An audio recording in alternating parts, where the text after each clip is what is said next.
무엇든 제목을 가지고 말씀을 드릴까 고민하다가 오늘 요한 1서 1장 1절 4절 말씀을 가지고 이제 제목은 영원한 사귐으로 이렇게 준비를 했습니다.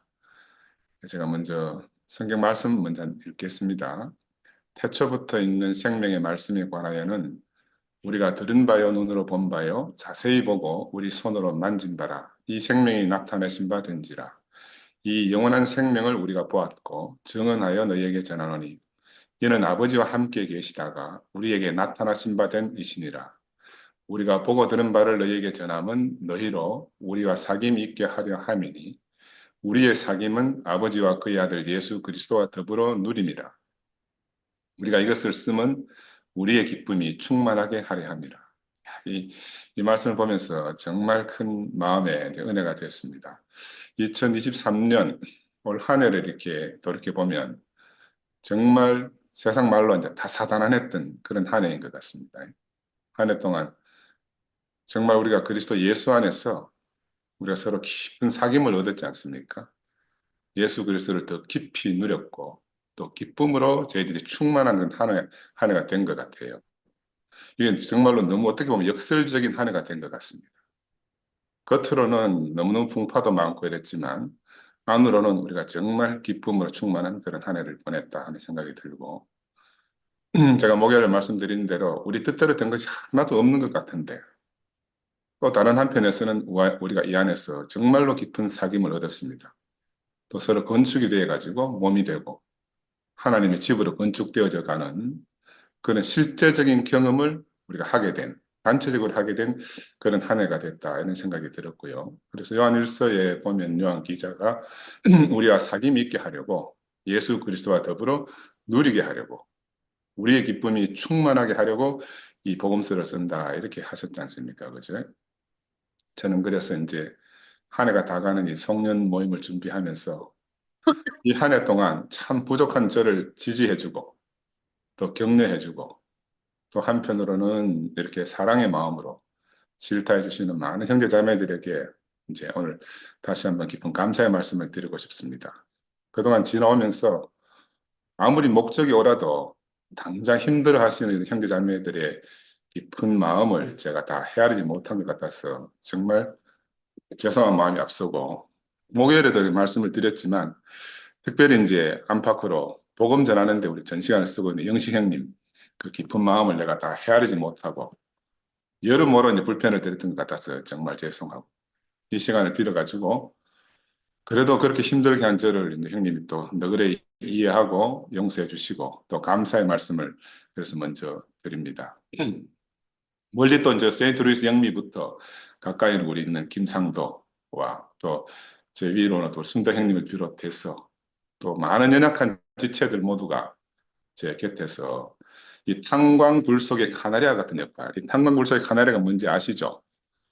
그런 역할을 해서 우리 그리스도의 몸이 손상되지 않도록 그렇게 저를 지켜주신 것 같아요. 탄광불 속의 카나리아는 탄광불 속에 일산화탄소가 너무 많으면 그 세장 속에 이제 카나리아를 들고 들어가는데 카나리아가 그 활대에 이렇게 앉아서 노래 부르고 놀다가 일산화탄소가 너무 높으면 일산화탄소에 중독돼서 툭 떨어져 버려요. 그러면 우리가 빨리 불에서 나가야 되는구나 이렇게 이제 광부들이 깨닫고 나오는 거거든요. 그래서 이제 마치 그 탄광불 속에 일산화탄소가 너무 많아가지고 숨쉬기가 힘들고 더 있으면 죽겠다고 경고해 주는 것 같은 나는 그런 마음이 들었어요. 제가 지금 어디에 있는지 또 한편 우리가 지금 어디에 있는지 이렇게 돌아보게 해주시는 그런 역할들을 다 해주신 것 같아가지고 저로 하여금 항상 이렇게 제 위치를 잃지 않고 정상적인 위치로 돌아서게 해주시는 그런 역할을 해주신 분들에게 정말 감사를 드리고 또 이제 저 개인적으로는 그렇지만 또 한편은 우리 2PM이 단체적으로 우리 교회 안에서 실제적으로 우리가 세 조각만이 교회 안에서 바로 그런 카나리아 역할을 한다 하는 생각이 들었습니다. 저는 우리가 다 형제자매로 살았던 11시나 또 바깥에 함께 가는 교회에도 그들이 처한 현 상황을 갖다가 잘 파악해서 알게 하는 역할도 저희들에게 주어졌다 하는 그런 생각을 하게 됩니다. 지금 이 상황이 정말 숨쉬기에 산소가 너무 부족한 상황이라는 것을 우리 온몸으로 뭐 말하고 있는 것 같아요. 우리가 사는 우리의 삶 전체가 우리가 매일 밤마다 모여서 간증하고 하는 이것이 바로 그런 카네라 역할이다. 저는 그런 생각이 들고요. 사람보다 연약한 카네리아가 먼저 일산화탄소에 중독이 되어서 목숨을 잃잖아요. 올 한 해 동안 우리 2PM이 그런 위치에 있으면서도 바로 생명의 경보장치처럼 마치 그런 경보장치처럼 저희들이 한 해 동안 존재해 온 건 아닌가 하는 그런 생각이 듭니다. 그래서 저는 어릴 때 저희 아버지가 4학년 봄에 돌아가셨으니까 아마 제가 4학년 되기 전에 그렇게 하셨던 것 같아요. 제가 초등학교 3학년쯤 됐을 때 아버지가 저를 불러놓고 아버지가 죽고 나면 엄마가 다른 데 시집을 가더라도 엄마를 원망하지 말고 동생들과 혹시 고아원에 가더라도 저보고 잘 돌보고 지키라고 그렇게 유언을 한 적이 있어요. 야, 지금 생각해 보면은 내가 우리 아버지의 그 깊은 가난을 어떤 마음이었을까 하는 걸 생각해 보면 정말 가슴이 메어지거든요. 10살밖에 안 된 아들에게 자기 뒤를 부탁할 수밖에 없었던 그 마음이잖아요. 저는 그 생각해 보면 바로 그 아들, 바로 아들 예수에게 자기를 의탁할 수밖에 없는 그 연약한 예수에게 자기를 의탁할 수밖에 없는 그 하나님의 마음이 참 깊이 알아졌어요. 십자가에 달리면서 요한에게 자기 어머니를 부탁할 수밖에 없는 지금 십자가 앞에서 어쩔 수 없는 그 예수의 마음이기도 한 것 같고요. 저는 그래서 아버지 그 유언을 받고 나서 평생 아버지 마음을 말씀을 지키려고 살다 보니까 늘 어떻게 살았는가 하면 지금 당장 형편이 중요한 게 아니고 저 앞만 보고 멀리 보고 내가 반드시 이런 목표를 달성하고 이렇게 살아야 된다. 이제 늘 그렇게 막 여유 없이 사는 거죠. 평생을 여유 없이 살아왔죠. 내 자신보다는 늘 옆에 있는 동생들을 지켜야 된다 하는 이런 생각으로 살았던 것 같아요. 근데 이게 이제 그게 내가 평생을 내 삶의 행동 습관이 된 거라. 또 한편으로 내 삶의 철학이 됐고. 그래서 늘 앞만 보고 살게 되면서 현재 당장 이런 문제를 깊이 살피지 못하고 그래서 이제 옆에서 우리 집 사람이 막 죽겠다 해도 막 그것도 살피지 못하고 그저 앞만 보고 내달리는 거라. 뭐 이제 그런 제 속성들이 우리 두편 형제 자매들에게도 연약한 형제 자매들에게도 이제 많은 이제 어려움을 겪게 하고 이렇게 된 것 같아요. 그래서 그동안 우리 두편의 큰 형님인 순택 형님도 본인이 너무 힘들어 하시는 것을 옆에서 오래 지켜보면서 저는 개인적으로 야 나라도 정신 차리고 앞으로 가야 한다 하는 이런 강박관념 이런 본성이 이제 발동된 것 같아요. 그런데 신실하신 우리 하나님이 우리를 온전히 지키시고 또 온전하게 다루시고 저희를 인도하셔가지고 지난주 우리가 순택님 통해가지고 저와 온 교회가 다 함께 우리의 아픔과 상처가 다 함께 치유되는 그런 경험을 했잖아요. 바로 복음서에 나오는 그 치유하시는 예수님, 그 예수를 우리가 현재적으로 경험한 거예요. 야, 그러니까 성경이 그냥 쓰여진 게 아니고 이 성경이 바로 우리 자신들인 거예요. 살아있는 예수를 갖다가 순탁 형님을 통해서 그런 경험한 놀라운 하루였다 생각이 듭니다. 또 한편으로는 네 병이 이제 나았구나 하신 말씀을 또 한편으로 들은 거예요. 우리가 다 함께 우리의 병이 치유됐다는 그런 말씀을 들은 거예요. 저렇게 보면 이 한 해가 시작할 때 우리가 다 얼마나 병들고 취약하고 귀신 들린 그런 상태였었는지 한 해를 마감하면서 한편으로는 든 생각이 우리가 참 많이 건강해졌구나, 튼튼해졌구나 이제 하고 이제 알아집니다. 저는 또 개인적으로 저를 이 생명의 세계로 우리를 인도해 주신 이엘레 목사님하고 또 이 복음을 내게 전해준 우리 국평에게도 참 년 마지막 한 해를 보내면서 참 감사의 마음을 전하고 싶어요.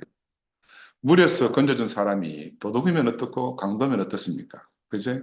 나를 건져 주었으니까 나의 구원자가 아니냐 하던 이엘리 목사님 말씀도 생각이 나고 지금 우리가 이제 어쩔 수 없어서 이렇게 살고 있지만 우리의 근본을 잃지 않고 우리가 늘 감사하고 그렇게 살아야겠다는 그런 생각이 특별히 세모에 깊이 새겨집니다.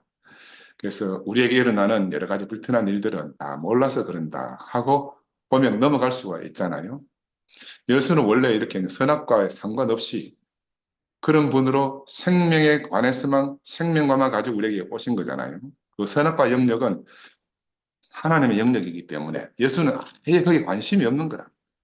오로지 생명의 영역에만 관심이 있고 생명만 지켜보시는 그런 분으로 사신 분 아닙니까? 저희 선악이 없는 곳에 계셨기 때문에 선악에 대해서는 말씀할 필요 자체가 없었던 분이죠. 오로지 자신 안에 분배되어진 영원한 하나님의 생명만 우리에게 말씀해 주신 그런 분으로 우리를 찾아오셨잖아요. 그래서 요한은 이렇게 평생 듣지도 보지도 못하는 그런 분을 자기가 만난 거예요. 그래서 요한은 자기가 만난 이 예수, 그 예수 안에 있는 이 영원한 생명에 관해서 말씀하기 시작한 거잖아요. 태초부터 있던 생명의 말씀에 관하여는 우리가 본 바요, 들은 바요, 주목하고 만진 바 되었다. 얼마나 구체적이고 실제적으로 이 말씀을 우리에게 전해주고 있는지 몰라요. 예수의 삶 속에서 이 요한은 바로 살아계신 하나님의 뜻을 자신으로 살아내는 한 사람을 보았습니다.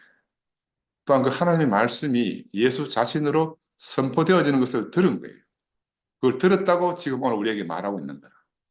요한이 요한복음서에서 사람들에게 거듭 말하지만 너희가 거듭나야 된다. 또 영으로 태어나야 된다. 이렇게 권고한 것은 우리로 하여금 우리가 육신의 삶의 한계를 뛰어넘어서 우리 자신을 초월해 계신 그 하나님의 생명의 일부로 우리가 그렇게 처음부터 지어졌다는 것을 우리에게 가르쳐 주기 위해서 하나님을 우리 존재 안에서 우리 삶 안에서 직접 경험하고 사는 새로운 인식의 차원으로 우리를 불러낸 거죠. 불러낸 겁니다. 예수가 요한을 그렇게 불러냈듯이 요한은 우리를 그렇게 그런 다른 차원으로 불러내기 위해서 놀라운 세계로 자신이 있는 그 새로운 세계로 우리를 초대하고 있다. 저는 그렇게 보입니다. 그래, 이런 시각에서 요한이 말하고 있는 이 참사람 예수는 하나님이 새로운 참 성전으로 그 하나님의 백성과 함께 거하기 위해서 오신 바로 인격적 장소가 예수다. 이렇게 말씀드릴 수 있는 거라. 옛 성전은 다 이제 해파될 것이고 돌로 지은 성전은 다 무너질 것이기 때문에 하나님과 사람이 함께 거하는 하나님과 그 백성이 함께 거하는 새로운 성전, 그 인격적 장소로 예수가 오셨다. 참 사람 예수는 하나님과 사람이 함께 흐르는 바로 교통의 장소다. 이렇게 말씀드릴 수가 있어요. 살아있는 헤브론이다. 이렇게 말씀드릴 수가 있고 휘장이 열려진 지성소다. 그래서 사람들은 예수가 바로 하나님 자신의 목소리로 말씀하시는 것을 바로 앞에서 들을 수 있게 된 겁니다. 야, 이게 얼마나 새로운 세계가 열린지 몰라요. 그 옛날에는 참 멀리서 두렵고 떨리는 음성으로 불로서 천둥으로 벼락으로 이렇게 하나님을 인식했다 그러면 이제 내 앞에서 너무너무 친근하게 한 사람으로 오셔가지고 그 한 사람을 통해서 그 당신의 목소리로 말씀하시는 그 말씀을 듣게 된 거예요. 그래서 요한은 예수가 제시하고 보여준 이 사람과 하나님과의 하나됨이 바로 하나님과 사람의 깊은 배고픔을 충족시켜 주는 거라. 사람도 배고픔이 있고 하나님도 깊은 배고픔이 있는데 이 두 양쪽의 배고픔을 충족시켜 주시고 우리 안에 있는 깊은 갈증을 해소할 수 있다고 해소할 수 있는 그런 말씀으로 들은 거예요. 자기가 들었기 때문에 우리에게 또 들은 말씀을 전해주고 있다. 그렇습니다. 인간의 영원한 이 배고픔과 갈증은 바로 하나님과 사람의 연합이 없어서 생긴 현상이다. 우리 그렇게 알잖아요. 요한에게는 사람에게 하나님에 대한 이런 이해를 갖도록 그렇게 이제 만드는 것이 바로 생명의 영원한 생명을 나눠주는 것이다. 이렇게 알고 우리에게 이 하나님을 소개하고 예수를 소개하는 거잖아요. 이게 참 신비한 겁니다. 하나님과 사람이 하나 된다. 이거는 20년 동안 기독교 안에서 이게 풀려야 풀 수 없는 비밀이었어요. 어떻게 하나님과 사람이 하나 되나? 그래 삼위일체라는 이상한 것도 나오고 별 소리를 다 하지만 우리가 우리 생명 안에서 우리 삶 안에서 하나님과 사람이 하나 되는 경험이 없으면 이 말로서 표현할 수가 없는 거야. 요한은 예수를 하나님 한 부분으로 하나님과 하나 된 그 사람으로 인식한 거죠. 그래서 그런 자기가 인식한 그 인식을 우리도 똑같이 인식하도록 오늘 본 바요, 들은 바요, 주목하고 만진 바 되었다. 이렇게 우리에게 전해주고 있는 겁니다. 이것은 이제까지는 우리가 전혀 상상할 수 없는 그런 인식이에요. 사람이 하나님과 하나 된다. 이거는 있을 수 없는 일인 거야. 있을 수 없는 일을 경험한 거예요. 그건 사실인 거라. 그래서 그 사실을 우리에게 전해주고 있다 이 말입니다. 그죠? 그래서 사람이 하나님과 하나 되고 사귐이 되고 기쁨을 누린다. 야, 있을 수 없는 일인데 그 전까지는 우리들의 인식이 바로 있을 수 없는 일이다. 이런 게 우리 인식이었잖아요. 근데 예수로 말미암아 예수 제자들 요한을 통해서 이제 그 있을 수 없는 그 일이 바로 오늘 우리에게 실제가 되었다. 그 사실이 이제 공표되고 있는 거죠. 이처럼 하나님의 말씀이라는 것은 예수라는 한 인물 속에서 비로소 사람 속에 와서 사람들 사이에 머물게 된 겁니다. 야, 이게 기적 같은 일이에요. 그 태초에 하나님의 신이 수면 위에 운행하시더라. 하나님 머물 곳이 없어서 이렇게 수면 위를 운행할 수밖에 없는 그 하나님이 이제 예수에게 와가지고 사람 속에서 사람들 사이에 머물게 되시고 거처를 얻게 되십니다. 그래서 이러한 실제를 보고 이러한 실제에 참여했던 사람들은 야, 이 비밀을 그 자기들이 가지고 있는 언어로 표현하려고 하니까 이 방법이 없는 거다. 너무너무 신비하기 때문에, 너무너무 신비로운 체험이기 때문에 그 사람이 표현하는데 너무 한계를 경험했을 거거든요.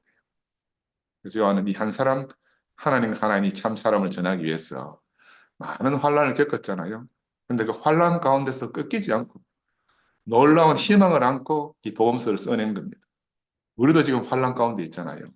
그러나 우리도 요한이 말하던 그 희망을 안고 지금 예수의 복음을 우리 자신으로 우리가 전하고 있잖아요. 아멘. 요한이 말한 이 생명은 다른 말로 하면 상호교통이고 막힘이 없는 흐름이라고 할 수 있고요. 죽은 사람을 살리는 생명이다. 이렇게 말씀드릴 수가 있습니다. 서로 절대로 만날 수 없는 유대인과 이방인을 하나 되게 하는 그런 복음이고 사람과 하나님을 한 자리에서 만나게 하는 그런 살게 하는 복음이다. 이렇게 말씀드릴 수가 있어요. 이 예수는 처음 구유에서 아기로 태어났잖아요. 그 성장해서 갈릴리 주변을 다니면서 제자들과 사람들에게 하나님 나라를 전하다가 그 시대로부터 그 사람들로부터 거부되어지고 마지막에는 십자가에 못 박혀 죽은 분인데 야, 근데 바로 그 예수가 그들의 인생을 통째로 바꾼 분이다. 자기 전 인생을 통째로 뒤집은 분이다. 이걸 지금 요한이 증거하고 있는 겁니다. 보지도 듣지도 상상할 수도 없었던 그 참사람 예수. 요한은 이 사람 안에서 이렇게 하나님이 처음 창조한 그 창조된 사람의 원형을 보고 만지고 누렸죠. 이 한 사람, 곧 자기의 전 인생을 관통하고 자기 속에 들어와서 자기와 하나 되어가지고 분리할래야 분리할 수 없는 이 참사람 예수를 갖다가 우리에게 전해주기 위해서 자기에 있는 모든 언어를 들어서 오늘 성경을 기록해 놓은 겁니다. 그죠? 그래서 야, 이 하나님 말씀이 예수를 통해서 사도들을 통해서 오늘 구체적으로 형제 자매들을 통해서 나타나니까 이 말씀은 살아서 운동하는 말씀이 돼가지고 생명 자체로 지금 제게까지 흘러온 거예요. 아멘. 하나님 바로 이 예수 안에서 자기가 찾는 참 사람을 확인했잖아요. 예수 안에서. 야, 그래. 네가 내 아들이다. 내 사랑하고 기뻐하는 아들이다. 이거 확인한 거야. 우리는 또 예수 안에서 바로 그 참 사람을 필요로 하시는 하나님을 대면하고 우리가 다 만나게 된 거예요. 야, 그래 이 한 분이 얼마나 놀라운 분인지 모릅니다. 우리의 구원자고 우리의 구속의 주라. 이렇게 우리 고백하지 않을 수가 없는 거라. 그래서 예수의 탄생과 삶과 죽음을 통해서 보면 우리 중에서 어느 누구도 이 삶이 이 삶과 이 죽음을 비켜갈 수 없고 도망갈 수 없다는 거예요. 아무도 피해갈 수 없다는 겁니다. 옛날에 뭐 그런 3천만에 피해갈 수 없는 그런 퀴즈 시간이 있었어요. 누구도 피해가 그런 하여튼 방송 프로그램이 있었는데 아무도 피해갈 수 없는 거라. 예수가 부활 후에 마리아와 다른 여인들에게 나타나가지고 내 형제들에게 갈릴리로 가라. 거기서 나를 보리라 하시니라. 이런 말씀이 기록되어 있잖아요. 나는 이 말씀을 보면서 이걸 가만히 보면 요즘 알아지는 게 뭐냐 하면 왜 갈릴리로 가라 했을까? 예루살렘은 지금 일어났는데 부활하셨는데 왜 갈릴리로 가라 했을까? 예수를 버리고 도망간 제자들이요 예루살렘 주변에 얼씬거리는 했겠습니까? 이것들 틀림없이 다 도망가가지고 갈릴리로 갔을 거다. 예수는 뭐 하도 제자들하고 오래 살았으니까 그 너무너무 속성을 잘 아는 거예요. 당연히 멀리 멀리 저 멀리 전혀 눈에 띄지 않는 갈릴리까지 막 다리야 날 살려라 하고 도망갔겠죠. 그리 부활한 예수가 나타나가지고 갈릴리로 간다 한 거라. 야, 그리 예수가 만약에 예루살렘으로 오라 했으면 이 제자들 종친 거지. 근데 부활한 예수가 먼저 갈릴리로 가서 만날 것이라 했잖아요. 갈릴리로 가지 않으면 그들을 만날 수 없음을 누구보다 그들을 잘 아시는 분이 예수라. 그는 우리보다 우리를 더 깊이 아시는 분이잖아요. 나도 옛날에 도망가다 보니까 영 멀리 도망가가지고 눈에 띄고 싶지 않더라고. 아예 막 아예. 네? 그런데 어쩌다 또 병원에 근무하다 보니까 다시 옛날 처음 만난 그 자리로 돌아왔고 뭐 거기서 다시 만나게 된 거야. 그래서 올 한 해를 마무리하면서 예수를 묵상하면 십자가에 못 박힌 이 예수는 늘 그 자리에 있는 거예요. 제가 10년 만에 다시 와서도 어제 갔다 오늘 온 것 같다는 그런 고백을 할 수밖에 없도록 운명의 자리는 변할 수 없는 거라.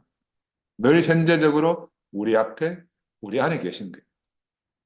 예수는 우리가 목청껏 외치든 안 외치든 우리 어떤과 전혀 상관이 없이 그는 그렇게 인생의 운명을 밝히면서 우리가 다 자기 안으로 회복되기를 간절히 기다리고 계시는 분입니다. 우리가 십자가에서 죽은 예수를 깊이 인식한다 하는 것은 지금은 구체적으로 그의 몸된 교회 안에서 내 앞에서 또 내 옆에서 그렇게 사는 사람들을 보면서 그 형제들, 형제자매들의 간증을 들으면서 내 생명의 인식의 지평을 넓혀가는 것이라고 나는 그렇게 생각이 들어요. 사람이 자기 장래를, 자기 죽음 너머를 인식하고 산다는 것은 정말 인간만이 가진 유일한 특권입니다. 그런데 바로 이 죽음 너머에 하나님이 보화를 숨겨두셨다고 성경은 말하잖아요. 그 누구든지 와서 먼저 차지하면 주인이 되는데, 야, 근데 아담은 화영금이 무서워서 다시는 그 너머로 갈 수가 없는 거라. 갈 수가 없어요. 근데 우리에게 생명 주는 영으로 육신을 입고 오신 이 예수는 바로 그 자신의 죽음을 통해서 죽음 너머에 있던 휘장으로 가려져 있던 그 하나님을 장벽을 없애고 사람들과 함께 교통하고 누릴 수 있는 하나님을 우리의 심중 너무 깊은 곳에 계셔가지고 우리가 미처 인식할 수 없던 그분을 우리의 인식 범위 안으로 불러 올린 거예요. 그래서 우리 자신 안에서 우리가 하나님을 만나고 인식할 수 있도록 그렇게 새로운 길을 우리가 열어주신 분이라. 사람에게 가장 확실하고 분명한 사실은 우리가 언젠간 다 죽는다는 거잖아요. 그래서 우리가 죽음 안에서 내 인생에 던져져 있는 것을 우리가 알면은 우리 인생은 잠시 반짝이다 사라지는 밤하늘의 경점 같고 들의 풀잎 같고 꽃잎 같아서 시들고 마른다 하는 것을 알면은 우리가 언제 누구를 원망하고 미워하고 할 그럴 시간이 없잖아요. 아까운 인생을 쓸데없는 데 우리가 허비할 수가 없잖아요. 정말 가치 있고 영광스러운 것을 우리를 허비하지 않겠습니까? 옛날에 우리 죽음을 앞둔 우리 어머니에게 제가 고민이 선 거라. 야, 아버지는 와룡산에 묻어놓고 어머니도 딴 데 묻으려고 할 고민이라. 그래서 어머니한테 사정했지. 어머니 그 원망하시는 아버지 용서 좀 하시면 안 되겠냐고. 우리 어머니는 시집 잘못하가 한 달 만에 그때부터 고생 평생 너가 아버지 잘못 만나네 고생 이 고생이다. 어? 내가 그 예수 그 잘 믿었는데 잘 예수 안 믿는 너가 아버지한테 시집 와가지고 평생 내가 이 고생했다. 늘 어머니 아버지를 원망하셨거든. 야, 근데 마지막에 그 생각을 내려놓고 이 참사람 예수 안에서 이미 죽은 아버지를 용서하시는 것을 보면서 내가 사람이 예수를 통해서 하나님을 참으로 만나게 되면은 자기라고 붙잡을 것이 아무것도 없다 하는 것을 수십 년 된 한도 다 사라지게 한다는 것을 저희가 그때 저희 어머니를 통해서 경험한 적이 있어요. 그래서 예수는 오로지 생명의 영역에서만 살았잖아요. 누구도 정죄하지 않고 누구나 다 친구로 여기고 살았던 한 분입니다. 그분이 우리를 만유 안으로 부르시고 우리를 만유 가운데서 만나도록 하신 분인 줄 우리가 알게 됐잖아요. 이제 우리는 좁은 우물 안에서 살 필요가 없는 거라. 우리가 우물 바깥으로 나왔어. 이 세상이 얼마나 넓은지, 이 우주가 얼마나 넓은지 깨닫게 하신 것이 얼마나 감사한지 모르겠습니다. 저는 그래서 한편 요즘 정말 가볍게 살고 있어요. 뭐 이렇게 뭐라 하나 구름에 달가지 산다고 하나 하여튼 막 그렇게 살고 있는 거라. 진리가 너희를 자유케 하리라 했는데 그 참 진리 안에 있으니까 그 완전한 자유를 누리고 사는 거예요. 빌라도가 예수한테 그렇게 질문했잖아요. 진리가 무엇이냐? 라고 빌라도가 질문한 거라. 근데 빌라도만 그런 게 아니고 모든 사람은 이 빌라도처럼 참 진리를 알고 싶어 하잖아요. 아무도 알려 하지 않는 그 진리에 관심 있는 그 사람. 자신이 진리 밖에 있음을 깨닫는 즉시 우리는 바로 예수 안으로 들어가는 사람이 돼요. 진리를 알고 모르는 게 중요한 게 아니고 진리에 관심이 있고 아 내가 진리 바깥에 있구나 하는 깨달으면 즉시 진리 안으로 가게 됩니다. 우리가 진리를 다 몰라도 진리를 궁금해하면 즉시 예수 안에 있게 된다. 왜? 그는 참 진리이신 분이기 때문에. 그걸 어떻게 알 수 있느냐 하면은 십자가 옆에 강도가 예수여 당신의 나라에 임하실 때 나를 기억하소서 이렇게 했잖아요. 그리고 예수가 바로 내가 진실로 네게 이르노니 오늘 네가 나와 함께 낙원에 있으리라. 그 낙원에 갈 조건과 자기 되어서 낙원에 있는 게 아니고 그런 소망을 가진 사람은 누구나 함께 다 낙원에 이미 있는 거예요. 진리에 아멘. 대해서 궁금해하는 사람 누구나 다 함께 진리 안에 있는 거라. 이게 참 예수 생명의 놀라운 비밀입니다. 우리 생각에는 네가 이런 자격이 있어야 되고 이런 조건이 있어야 되고 늘 무언가 규제가 있지만 예수를 만나면 그 모든 게 사라집니다. 모든 게 사라져요. 그래서 진리를 궁금해하는 사람들은 이미 진리 안에 있다. 예수가 누구인지 궁금해하는 사람은 이미 다 예수 안에 있다. 이렇게 말씀드릴 수가 있어요. 그래서 우리의 희미하던 인생길이 너무 쉽고 분명해졌습니다. 예수가 내가 길이요 진리요 생명이라 이렇게 말씀하셨듯이 나와 여러분은 지금 우리 자신이 바로 길이고 진리고 생명인 이 예수의 길을 함께 걸어가고 있지 않습니까? 그렇죠? 우리가 이 안에서 예수가 아버지께서 나를 아시고 내가 아버지를 아는 것 같이 저들도 그렇게 알기를 원한다는 기도가 바로 오늘 우리의 기도가 되어가지고 우리가 그렇게 기도하고 사는 사람이 되었습니다. 나도 여러분을 알고 여러분도 저를 알잖아요. 목자가 양을 알고 양이 목자를 알듯이 그렇게 우리는 서로 깊이 알고 살아가게 되었습니다. 말을 어떻게 하든지 상관이 없이 그렇게 깊이 서로 안다는 거예요. 영생은 유일하신 하나님과 그가 보내신 그 아들 예수 그리스도를 아는 것이다 한 것처럼 형제가 동거하며 어찌 그리 아름다운 거 하나님이 여기에 복을 명하셨으니 이것이 곧 영생이라 이렇게 했잖아요. 다른 말로 하면 그와 그를 보내신 자를 참으로 알면 형제가 함께 동거하게 된다는 겁니다. 참으로 알면 그리고 함께 살게 된다는 거예요. 이것이 곧 예수 그 자신의 죽음으로 탄생한 교회고 그의 몸이고 또 그의 자랑입니다. 그러므로 우리가 예수의 삶과 죽음을 통해서 보혜사 성령으로 탄생한 지금 이 교회는 우주 가운데서 그리스도의 몸이고 또 한편으로 우리 자신이고 또 우리의 정체성이라 이렇게 말씀드릴 수가 있어요. 우리는 예수 그리스도로 말미암아 교회 안으로 부름받았고 예수의 발에 향유를 붓고 입 맞추는 가난한 한 여인을 통해서 우리가 비로소 기름 부음이 무엇인지 그리스도가 무엇인지를 우리가 알게 됐습니다. 아, 저게 기름 부음이고 저게 그리스도구나 하는 걸 알게 된 거라. 이렇게 기름 부음이라는 것은 자신의 전 존재를 드리는 것이라는 것을 우리가 바로 이 가난한 한 여인을 통해서 보게 됐잖아요. 이 다섯 여인의 아들로 오셔가지고 세상 어디에도 명함을 낼 수 없는 그런 사람이었지만 오늘 우리에게 오셔서 생명 주는 영이 되십니다. 그를 통해서 우리가 인생을 창조하신 분을 알게 됐습니다. 인생을 영화롭게 하려는 계획을 가지신 분을 우리가 알게 됐어요. 아버지가 안식할 때 함께 안식할 수 있는 사람이 저희들이 다 된 겁니다. 세상에 알지 못하는 그런 참 평안을 저희들이 누리고 참 안식을 살게 됐어요. 요한은 예수가 육체로 온 걸 시인하는 영마다 다 하나님께 속했다 했습니다. 말씀이 육신이 되어신 분은 바로 그 육체를 내어주시고 우리에게 내 살을 먹고 내 피를 마시라 이렇게 하시잖아요. 야, 그러니까 이 말을 알아듣는 것은 얼마나 축복인지 모릅니다.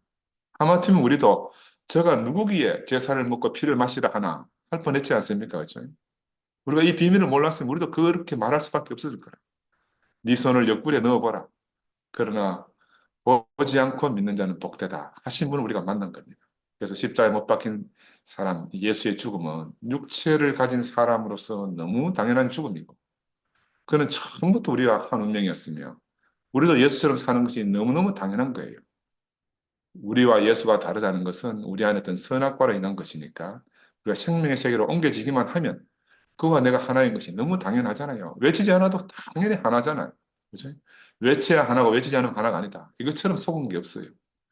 그가 사람으로서 간 길을 나도 사람이니까 아멘. 당연히 갈 것이고 예수가 사람으로 살고 간 그 참 생명도 나도 사람이니까 당연히 누리고 사는 것 아니겠습니까? 2000년 전 그 예수가 지금 우리의 시간을 뚫고 오셨습니다. 과거는 흘러갔고 미래는 오지 않고 현재는 잡을 수가 없는 그게 너무 허무하잖아요. 한번 생각해 보세요. 과거는 이미 흘러갔어. 미래는 아직 오지 않았어. 현재는 잡을 수가 없어요. 이게 인생이라. 이게 인생. 사도행전을 통해서 증거되었듯이 눈으로 본 바요, 들은 바요, 주목하고 만진 바 된 그 사람은 우리가 바로 교회 안에서 그리스도의 몸으로 살게 된 것. 바로 지금 현재적으로 누리게 된 것. 이게 바로 기적입니다. 그리고 우리가 숙자님이 날마다 왜 이러냐 모르겠다 하지만 우리가 기적을 만났기 때문에 우리가 기적 속에 살기 때문에 그런 거예요. 아멘. 2000년 전 그 예수 사건이 바로 우리 인생의 진실이 밝혀진 사건이에요. 예수의 십자가 사건이 예수가 십자가에 못 박힘이 바로 우리 전 인생을 뚫고 들어와 가지고 우리 자신을 예수에게 못 박은 사건이 됐습니다. 예수가 못 박힌 것이 그 예수가 바로 우리를 못 박은 사건이 된 거예요. 우리가 예수에게는 못 박힌 거예요. 함께 못 박힌 거예요. 함께 죽고 함께 살게 된 거잖아요. 예수가 십자가에서 하나님 아버지께 외면받는 자리에서 우리도 다 함께 외면받았고, 그 아버지 앞에서 아들로 인정될 때 우리도 그 아들로 인해서 당신 안에서 함께 발견되는 이 놀라운 비밀, 예수 안에 죽음도 있고 예수 안에 삶도 있고 예수 안에 부활도 있는 겁니다. 예수는 그를 따르는 사람들로부터도 오해받고 버려졌잖아요. 우리도 그렇게 버려지는 것이 너무너무 당연하죠. 그래서 예수의 복음은 구체적인 역사잖아요. 사람 사는 이야기고 또 실제적인 이야기입니다. 그러나 우리는 이 역사를 통해서 이 역사 너머에 있는 그 참된 의미를, 참된 진실을 우리 깨닫게 되는 거예요. 그걸 발견하게 되는 거예요. 예수는 광야에서 줄이고 배고팠고 피곤했잖아요. 그렇지만 그를 따르는 사람들과 함께 울고 함께 기뻐했어요. 제자들과 생사고락을 함께 한 삶을 살다가 그렇게 가신 분이잖아요. 아무하고나 먹고 마시는 자들이라고 바리새인들로부터 얼마나 질타를 받았습니까? 예수가 한 일은 그저 만나서 먹고 마시는 게 다였어. 예수의 일생이 먹고 마시는 게 다라. 그래 마지막에도 먹고 마시러 간 거라. 그래 우리는 하나님 나라에 와서 먹고 마시면 돼요. 그게 예수의 일이고 우리 일이라는 거죠.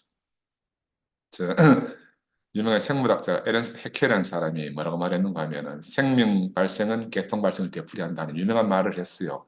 이게 참이냐 아니냐 막 논란이 있는데 이건 우리가 우리 자신을 보면 어린아이가 엄마 뱃속에서 자라면서 인류가 평생 동안 경험해온 성장 경험을 엄마 뱃속에서 다 해요. 그러다 딱 태어난 게 뭐처럼 태어나요? 원시인처럼 태어나는 거야. 그래 한 두세 살까지는 원시인처럼 살아. 기고 비고 소리 지르고 하면서 그러다가 이제 자아의식이 생기고, 그러다가 이제 문명화되고, 그러면서 타인도 인식하게 되고, 내 마음대로 살 수 없는 걸 하는 걸 깨닫게 되는 거라. 이게 그러니까 한 사람 일생을 가만히 지켜보면요. 온 인류의 일생이 그 안에 다 들어있어요. 그러니까 우리 안에서 새로운 생명이 탄생한다 하는 거는 너무너무 기적 같은 일이고요.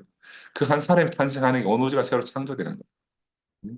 우리가 교회 안에서 날마다 형제들과 함께 부딪히고 사는 것보다가 더 복된 것은 없습니다. 우리는 바로 그 예수의 생명이 우리 안에서 발생하면서 예수와 제자들과의 관계도 보게 되고 예수와 그를 대적하는 사람들과의 관계를 우리가 함께 똑같이 경험해 가는 거예요. 아멘. 생명 발생은 계통 발생을 되풀이한다. 예수 안에서 일어났던 일이 오늘 우리에게 동일하게 일어나고 있습니다. 예수는 아버지 품속에 있던 독생하신 하나님이라 이래 했잖아요. 아버지 품속은 다른 말로 말하면 그 죽음 안에 있는 거예요. 지성소 안에 계신 분의 품 안은 죽음 자체잖아요. 탄생부터 일생이 마칠 때까지 예수의 전 일생은 한마디로 말하면 죽음 안에 계신 거죠. 바로 예수의 품 안, 아버지 품 안은 품 안에서의 교통이라는 건 헤브론의 교통이죠. 이 헤브론에서의 교통과 사귐은 죽음 안에서의 교통과 사귐이다. 이렇게 말씀드릴 수가 있어요. 올 한 해를 지나면서 우리 안에 있던 어떤 불편함과 껄끄러움, 어색함 이런 것들이 우리가 남아있다 그러면 십자가 안에서 다 던져버리고 우리가 새로운 교통과 사귐이 있는 곳 헤브론으로 우리 함께 갔으면 합니다. 이 교통과 사귐이 있는 곳이 바로 이스라엘에게 약속하신 젖과 꿀이 흐르는 땅이고 막힌 담이 허물어지는 곳이고 유대인과 이방인이 하나 되는 곳이고 모든 인류가 하나 되는 곳이라 이렇게 말씀드릴 수가 있어요. 이곳이 오늘 우리가 사는 사회고 교회고 지금 오늘 우리가 가는 순모임이 있는 곳이잖아요. 우리 모두가 예수 안에서 발견되기를 원하고 이 예수 안에서 사통팔달로 우리가 교통이 되기를 원하고 이 안에서 원수가 따로 없는 그런 천국을 누리기를 원합니다. 감사합니다. 아멘.